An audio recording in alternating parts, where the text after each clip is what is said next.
हाँ भी बच्चों देखिए, अब अपने करते हैं बीएससी बीएड फर्स्ट ईयर में जो फंजाई पेपर है आपके, उसका पार्ट 2। देखिए अपने बात कर रहे थे लैंगिकता के आधार पर फंजाई के प्रकार, और मैंने आपको 2 प्रकार बताए थे, समजालिक और विषम जालिक।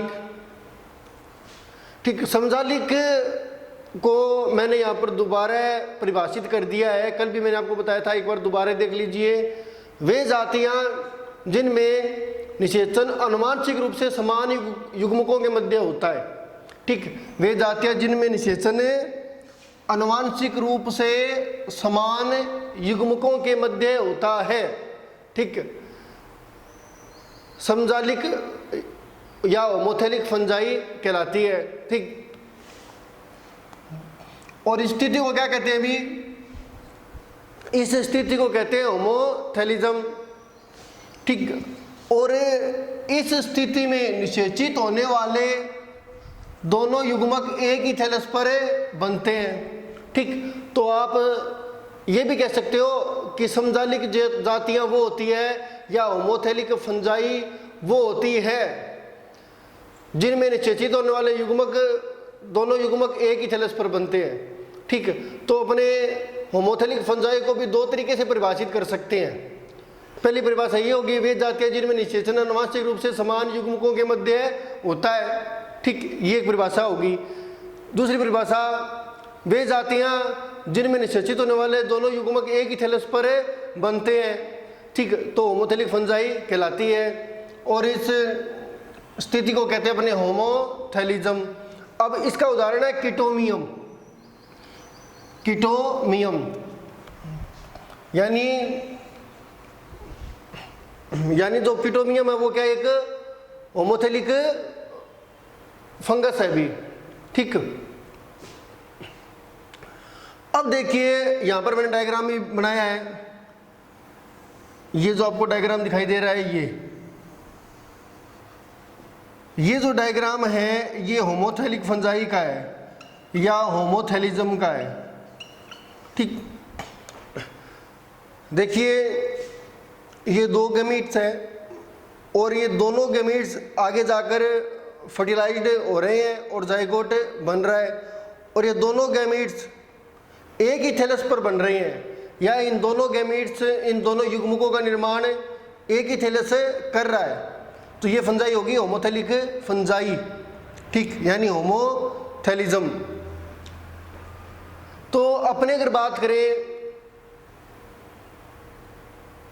एनिमल्स की, तो यहां पर जो होमोथेलिक फंजाई है, ठीक, वो किस प्रकार की है? अगर अपने बात करें एनिमल्स की, उसके अकॉर्डिंग, तो एनिमल्स की आप बात करते हो तो देखिए यहाँ पर दोनों तरह के गैमीट्स एक ही थैलस पर बन रहे हैं, और एनिमल्स में अपने इसी बात को कहें कि दोनों तरह के गैमीट्स एक ही बॉडी में बने तो उसको अपने क्या कहते हैं? By sexual. ठीक, ये होता है एनिमल्स की बात करें। ठीक, अगर अपने फंजाई की बात करते हैं तो यहाँ पर 2 गैमीट्स बन रहे हैं और ये आगे जाकर फर्टिलाइज हो रहे हैं, जाइगोट बन रहा है, और ये दोनों गैमीट्स इस थैलस पर बन रहे हैं। एक थैलस है, सेम थैलस ही दोनों गैमीट्स बना रहा है, तो इसको कह देंगे होमोथेलिज्म या होमोथेलिक फंजाई। और यही बात अपने एनिमल्स पर करें। ठीक, तो जैसे एनिमल्स में क्या होता है कि मान लीजिए ये 2 गैमीट्स है, कोई एनिमल है, कोई भी एनिमल है, ठीक, और एक ही एनिमल दोनों तरह के गैमीट्स बना रहा है, मेल और फीमेल, तो इस एनिमल को अपने क्या कहते हैं? By sexual. यानी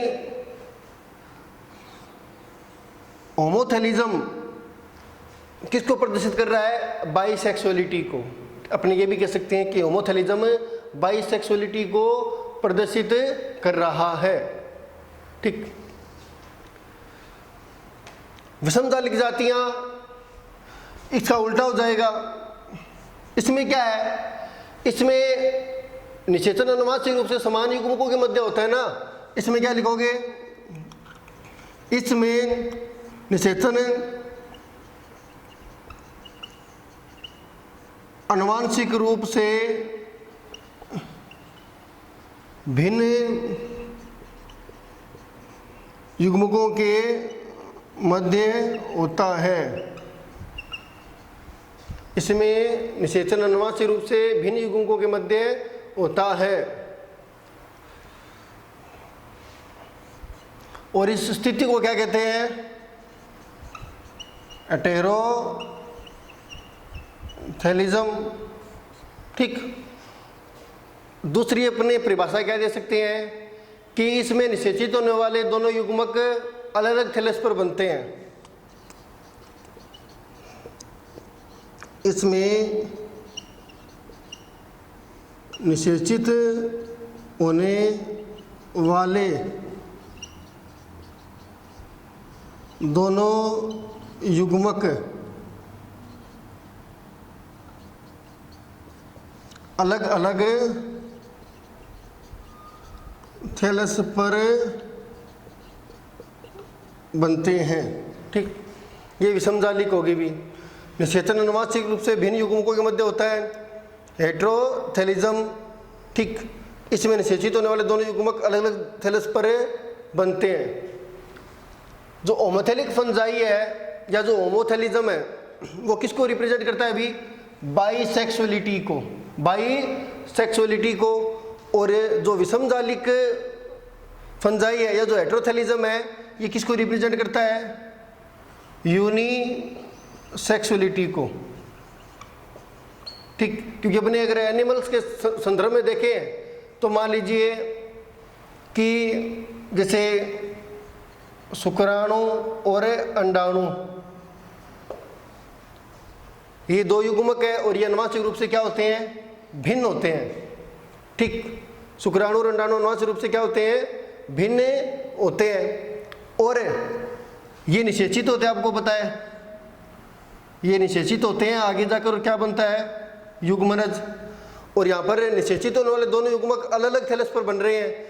एनिमल्स की बात करें तो निषेचित होने वाले दोनों युग्मक अलग अलग बॉडी में बनेंगे। जैसे शुक्राणु आपको पता है कि नर में और अंडाणु मादा में। ठीक, तो यहाँ पर एक जो जीव है ना वो एक ही प्रकार के गैमीट्स बनाएगा। ठीक, तो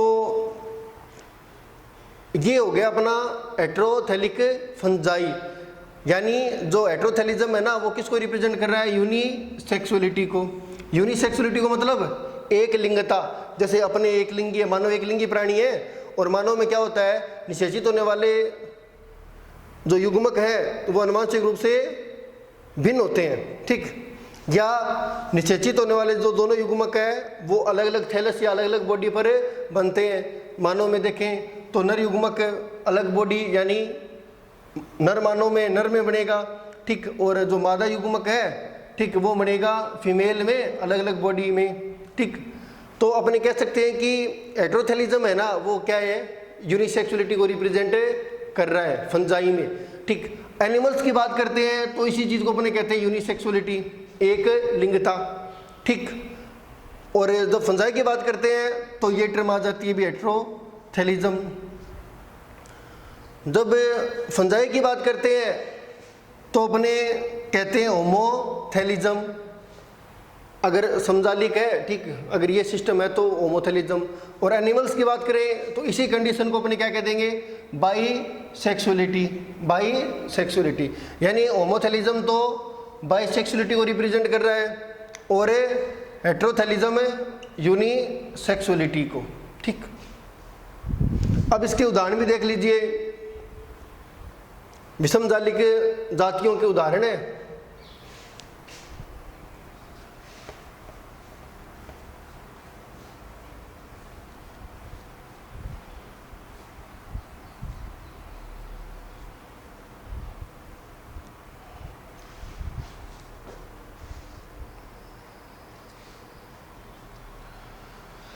एक उदाहरण तो हो गया म्यूकर।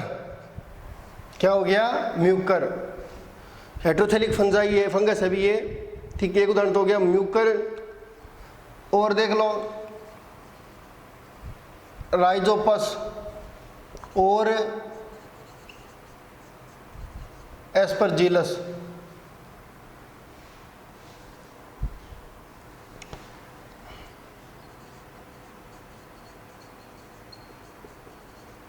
एस्परजिलस, ये 3 उदाहरण हो गए हैं अभी किसके, विषमजालिक फंजाई के, ठीक है। तो ये अपना हो गया अभी होमोथेलिज्म, हेट्रोथेलिज्म, ये अपना हो गया है। आगे का टॉपिक देखते हैं। अब इसको डायग्राम से कैसे रिप्रेजेंट करेंगे अपने इसी प्रकार हेट्रोथेलिज्म को, वो भी देख लेते हैं।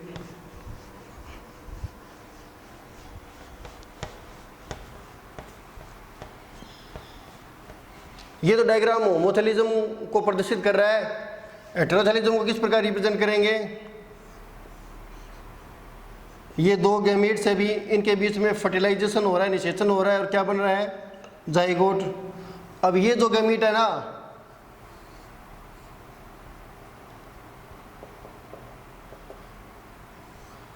ये जो गैमीट है ये अलग थैलस पर बना है, और ये गैमीट अलग थैलस पर बना है, मान लीजिए इस तरीके से।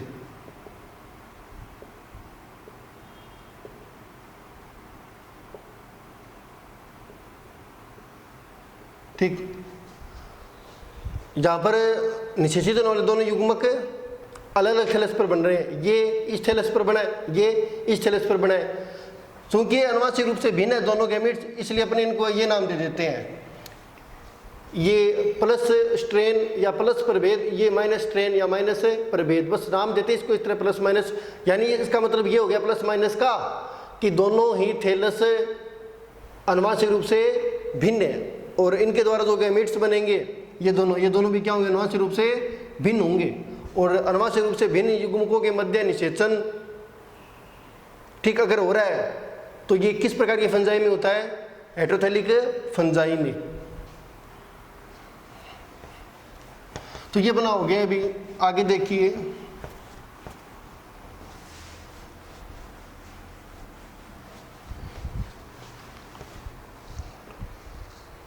आगे देखिए एक टर्म आती है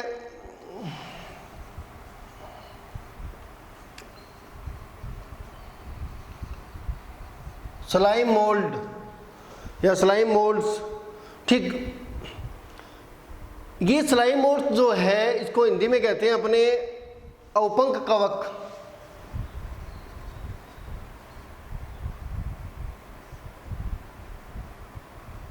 औपंक कवक या असत्य कवक, स्लाइम मोल्ड्स या माउल्ड्स। देखिए जो स्लाइम मोल्ड्स है ये असत्य कवक है भी, या इनको अपने औपंक कवक भी कहते हैं, ठीक है। इनको अपने पहली बात तो देखिए कवक क्यों कहते हैं। कवक इनके लिए मतलब यूज क्यों किया जाता है कि इनमें एक तो क्लोरोफिल नहीं होता, ठीक, क्लोरोफिल नहीं होता। क्लोरोफिल नहीं होगा तो ये क्या होगी, ये होगी हेटेरोट्रोफिक। क्या होगी, हेटेरोट्रोफिक, ठीक। और इनका शरीर भी क्या होता है, थैलस लाइक। क्या होता है, थैलस लाइक। तो इस कारण इनको अपने कवक कहते हैं। लेकिन ये क्या है, असत्य कवक है, औपंक कवक है। कवक क्यों कहते हैं ये मैंने आपको बातें बता दी कि इनमें क्लोरोफिल नहीं होता, यानी ये विषमपोषी होते हैं, ठीक, या परपोषी आप कहते हो, ठीक। तो परपोषी हो गए या ठीक है, हेटेरोट्रोफिक है दो अपने, और ये क्या होते हैं, थैलस लाइक, ठीक। अब देखिए असत्य क्यों कहते हैं, क्योंकि जो वास्तविक फंजाई है ना, वास्तविक फंजाई, उनमें मेन बात क्या होती है, सेल वाल होती है और काइटिन की बनी होती है, ठीक। इनमें ये भी कह सकते हो आप कि सेल वाल नहीं मिलती, सेल वॉल एब्सेंट। ठीक, तो मैं आपको बता रहा हूँ स्लाइम मोल्ड्स हिंदी में कहते हैं ओपन कवक, असत्य कवक, क्योंकि इनकी जो बॉडी होती है ना वो एक श्लेष्मी पदार्थ से घिरी रहती है, मतलब लसलसा सा अपने को ये मतलब इस तरह दिखेगा, जैसे जेल होता है ना गाढ़ा जेल, ठीक उस प्रकार से लगता है ये देखने पर, जेली सदृश लगती है ये स्लाइम मोल्ड्स। ठीक, जिस प्रकार जेल जिस प्रकार मतलब मूव करता है, ठीक जेल जो होता है वो, ठीक जिस प्रकार बहुत ही स्लोली ऐसे मूव करता है गाढ़ा जेल, उसी प्रकार इनमें मूवमेंट होती है। ठीक, मतलब ये जो स्लाइम मोल्ड्स है ना ये किसी को घेर कर उससे पोषण प्राप्त करेंगे। ठीक, जैसे पत्तियाँ होगी, मृत पत्तियाँ होगी उनसे, तो यानी अपने कह सकते हैं कि ये जो स्लाइम मोल्ड्स है ये कवक सदृश्य है। ठीक, या इनमें कुछ गुण कवकों के हैं, जैसे क्लोरोफिल नहीं होता, यानी हेटेरोट्रोफिक होती है, थैलस लाइक होता है, थैलस मिलता है। ठीक, एक बात और कि इनमें सेल वॉल नहीं मिलती, इनमें सेल वॉल नहीं मिलती। ठीक, सेल वॉल नहीं मिलती। ठीक, तो इसलिए इनको क्या कहते हैं, असत्य। ठीक, जो वास्तविक अपनी फंजाई है ना, वास्तविक फंजाई में ये गुण तो होते ही हैं, साथ में एक गुण और भी होता है कि जो वास्तविक फंजाई है उनमें सेल वॉल होती है काइटिन की बनी। ठीक, और ये जो है ना असत्य कवक, असत्य वर्ड क्यों लगा है, ठीक कवक तो इसलिए लगा है क्योंकि इनमें ये 3 करैक्टर्स मिलते हैं। असत्य इसलिए लगा है कि ये जो महत्वपूर्ण करैक्टर है फंजाई का वो इनमें नहीं मिलता, यानी इनमें सेल वॉल नहीं मिलती। ठीक, इसलिए इनको कहते हैं असत्य कवक। ठीक, तो ये अपने सिलेबस में नहीं है। ठीक, क्योंकि अपने असत्य कवकों की बात नहीं करते, यहाँ पर अपने उन्हीं फंजाई की बात करते हैं जो वास्तविक है। ठीक, एक बात और बता दूँ आपको कि ये आपने पढ़ा है जो प्रोटिस्टा पढ़ा है ना अपने 11वीं क्लास में या पहले कभी, ठीक 10वीं में 11वीं में, एक प्रोटिस्टा ग्रुप आता है RH व्हाइटेकर का। ठीक, मोनेरा, प्रोटिस्टा, ठीक फंजाई, प्लांटी, एनिमिलिया, ये 5 थे, इनमें से एक ग्रुप होता है प्रोटिस्टा। ठीक, प्रोटिस्टा में कैसे ऑर्गेनिज्म आते हैं, यूनिसेलुलर। ठीक, तो ये जो स्लाइम मोल्ड्स है ना, RH व्हाइटेकर ने स्लाइम मोल्ड्स को प्रोटिस्टा के अंदर रखा है। किस में रखा है, प्रोटिस्टा में, और ये यूनिसेलुलर होती है। ठीक, और कुछ साइंटिस्ट इनको फंजाई में भी रखते हैं। ठीक, लेकिन वहाँ पर ये मेंशन किया जाता है कि ये वास्तविक फंजाई नहीं है। ठीक, सही तो यही है कि इनको अपने RH व्हाइटेकर के अकॉर्डिंग प्रोटिस्टा में ही रखें। ठीक है, क्योंकि ये यूनिसेलुलर होती है। ठीक, और इनमें सेल वॉल का अभाव होता है, इसलिए इनको यहाँ पर प्रोटिस्टा में रखना ज़्यादा बेटर है, न कि फंजाई में, क्योंकि ये वास्तविक फंजाई नहीं है। आगे देखिए भी,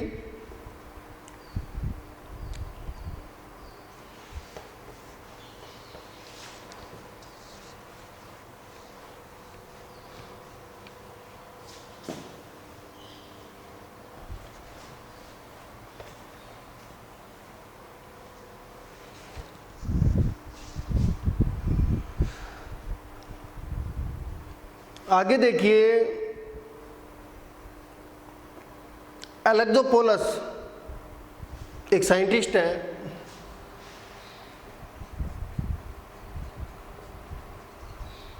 एलेक्सोपोलस, इसने फंजाई को 2 भागों में बांटा है, फंजाई को 2 भागों में बांटा है।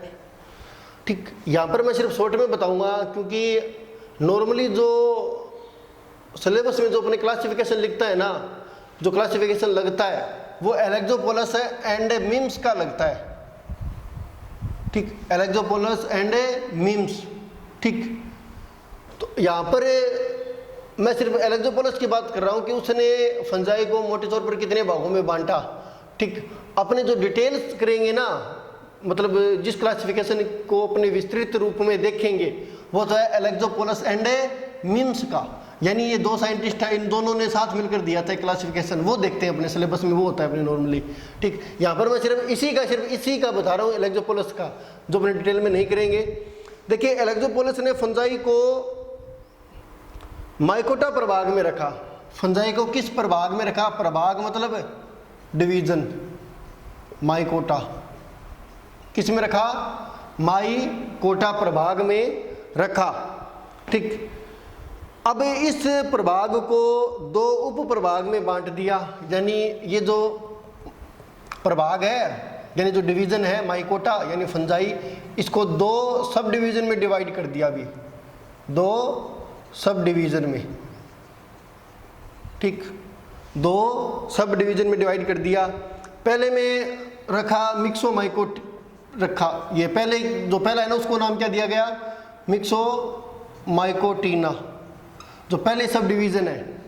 ठीक, पहले जो सब डिवीजन है इसको क्या नाम दिया गया? मिक्सोमाइकोटिना, और दूसरी सब डिवीजन को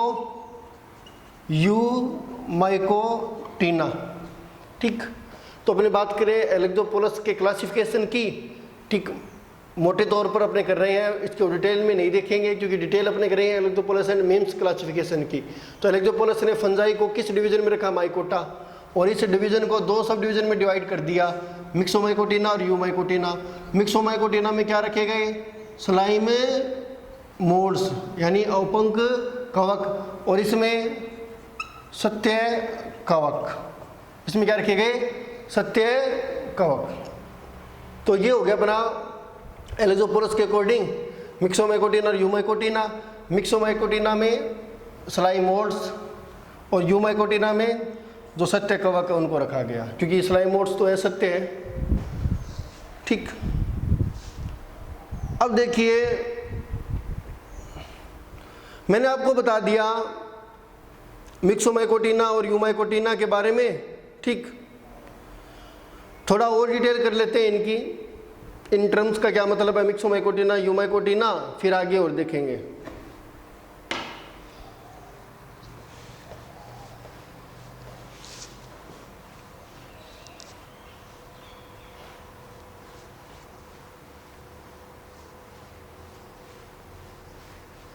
तो पहली सब डिवीजन क्या थी एलेक्सोपोलस के अकॉर्डिंग? जो फर्स्ट सब डिवीजन है वो कौन सी है? मिक्सोमाइकोटिना। ठीक, ये पहली सब डिवीजन है, और मैंने आपको बताया इसमें किन को रखा गया है? जो असत्य फंजाई है या स्लाइम मोड्स, ठीक, इनको रखा गया है। ये हो गया। अब इनका करैक्टर देखिए, यानी जो मिक्सोमाइकोटिना के जो मेंबर्स हैं, यानी जो असत्य फंजाई है, इनकी क्या खासियत है या इनकी क्या विशेषताएं हैं? पहली में जो लिख रहा हूँ मैंने आपको ऑलरेडी बता दी है कि इनमें क्या होता है? सेल वॉल नहीं होती, सेल वॉल नहीं होती, क्योंकि जो सत्य कवक होते हैं ना उनमें काइटिन की सेल वॉल होती है। ठीक, ये सड़े गले मृत कार्बनिक पदार्थों से पोषण प्राप्त करते हैं। ये सड़े गले मृत कार्बनिक पदार्थों से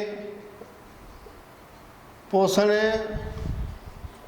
प्राप्त करते हैं। ठीक, ये सड़े गले मृत कार्बनिक पदार्थों से पोषण प्राप्त करते हैं, इसलिए इनको अपने मृतोपजीवी भी कहते हैं। मृतोपजीवी यानी सेप्रोफाइट्स। ठीक, और इनमें जो पोषण होता है ना वो फेगोट्रोपिक प्रकार का होता है भी, फेगोट्रोपिक यानी भक्ष पोषी, फेगोट्रोपिक प्रकार का होता है इनमें पोषण। ठीक। बक्स पोषी, इसका मतलब क्या है कि ये भोजन को ग्रहण करते हैं, ठीक, और ग्रहण करने के बाद में पाचन होता है। जैसे अपने भी है ना, अपनों में किस प्रकार का पोषण मिलता है, फैगोट्रोपिक, क्योंकि अपने भोजन को अंदर लेते हैं और बाद में उसका पाचन होता है, डाइजेशन होता है। इसी प्रकार यहाँ पर जो सत्य कवक है ना, सबसे पहले जो भोजन है उसको कोशिका में लेगी, सेल्स में वो आएगा और फिर उसका डाइजेशन होगा, ठीक। यानी भक्ष पोषी यानी भोजन ग्रहण करने के बाद में उसका पाचन होता है, तो फैगोट्रोपिक भक्ष पोषी। तो मैंने आपको सब डिवीजन माइकोटिना के बारे में बताया, मिक्सोमाइकोटिना, ठीक। और इसमें असत्य जो कवक है यानी जो स्लाइम मोल्ड्स है उनको रखा गया है। इनमें सेल नहीं होती, सड़े गले मृत कार्बनिक पदार्थों से पोषण प्राप्त करते हैं। और ये क्या होते हैं, मृतोपजीवी यानी सेप्रोफाइट्स। और इनमें पोषण कौन सा मिलता है, पोषण विधि कौन सी भी, फैगोट्रोपिक है, ठीक। तो ये हो गया। अब देखिए मैंने आपको क्या बताया था कि ये यूनिसेलुलर होते हैं। एक बात और, ये जो है ना, ये क्या होते हैं एक्चुअल में, यूनिसेलुलर। जो मिक्सोमाइकोटिना के जो सदस्य हैं ये यूनिसेलुलर होते हैं। मैंने आपको बताया भी था, क्योंकि मतलब इस सब डिवीजन में जो सदस्य है उनको आरएच वेटिकर ने किस में रखा था, प्रोटिस्टा में। तो यानी ये यूनिसेलुलर है। लेकिन अनुकूल परिस्थितियों में ये समूह बनाते हैं। समूह मतलब एग्रीगेशन, इकट्ठे हो जाते हैं। जो मतलब जो बहुत सारी सेल्स है ना वो पास पास आ जाएगी, ठीक, एक समूह बन जाएगा, मतलब इकट्ठी होकर एक समूह बनाती है, जिसको अपने कहते हैं प्लाज्मोडियम। प्लाज्मोडियम जैसे मान लीजिए ये सेल है, बहुत सारी सेल्स है और ये इकट्ठी होकर इस तरीके से एक स्ट्रक्चर बना लेगी, ठीक। तो अभी तो ये सेल अलग अलग है, ठीक, दूर दूर है, लेकिन ये एग्रीगेट होकर, ठीक, या समूहित होकर एक पिंड सा बना लेती है, एक समूह बना लेगी, जिसको कहते हैं प्लाज्मोडियम। ये भी इनका गुण है भी, ठीक। आगे बात करते हैं अपने यूमाइकोटिना की। यूमाइकोटिना, ठीक। तो यूमाइकोटिना के बारे में देखिए भी, जो दूसरी सब डिवीजन थी अपनी कौन सी है, सब डिवीजन है यूमाइकोटिना, ठीक। मैं अब देखिए सिर्फ बोल रहा हूँ, आप अच्छे से सुन लेना कि इस समूह में सत्य कवक रखी गई है। कौन सी कवक है, सत्य कवक। जो ट्रू फंजाई है उनको रखा गया है, ठीक। और ये बहुकोशिकीय होते हैं भी, मल्टी सेलुलर। कुछ एक अपवाद है, ठीक, बाकी जितने भी कवक है वो क्या है, मल्टी सेलुलर है, ठीक। दो चार ही ऐसे एग्जाम्पल है जो यूनिसेलुलर, बाकी जो फंजाई अधिकांश जो मतलब जो सत्य कवक है वो क्या होते हैं, मल्टी सेलुलर होते हैं, ठीक। और मैंने आपको बता दिया कि इनकी जो बॉडी है उसको अपने थैलस भी कहते हैं, कवकजाल भी कहते हैं, जो कवक तंतुओं से बनी होती है, ठीक। और इनमें कोशिका भित्ति भी मिलती है, जो किसकी बनी होती है भी, काइटिन की। किसकी बनी होती है, काइटिन की, ठीक। लेकिन आगे अपने करेंगे एक वर्ग आता है ऊमाइसिटीज, ये एक क्लास है भी, ऊमाइसिटीज ये एक क्लास है। और इसमें जो सेल वाला वो किसकी बनी होती है, सेलुलोज की बनी होती है, ठीक। ये भी मृतोपजीवी होते हैं या परजीवी मिलेंगे, ठीक। और इनमें पोषण अवशोषण विधि द्वारा होता है। अवशोषण मतलब जैसे ये फंजाई है, ठीक, यहाँ पर ये भोजन है, तो सबसे पहले इस भोजन को गलाया जाएगा, ठीक, और जो विलेन बनेगा उसको अब्जॉर्ब कर लिया जाएगा। तो ये इनमें पोषण की विधि, अवशोषण विधि। बाकी अपने करते हैं नेक्स्ट क्लास में।